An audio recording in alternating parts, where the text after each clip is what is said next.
ஏனுமா? ஏய், ஐயா கூப்பிட்றாரு, வா. ஐயா, பொண்டாட்டி தனியாக இருக்கா? இப்போ மேலே பெட்டி கேஸ் தான், ஆள் கிடைக்கல. வா, ஐயா பார்த்து பண்ணுவார்.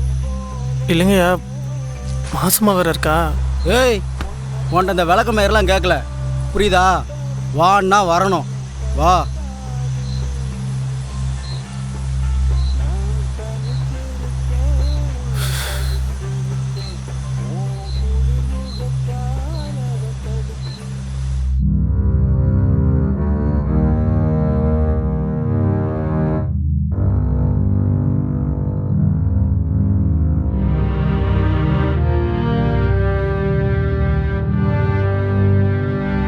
பாலியல் வழக்கில் கைது செய்யப்பட்ட நபர் தப்பி ஓட முயற்சிக்கும் போது போலீசாரால் சுடப்பட்டார்.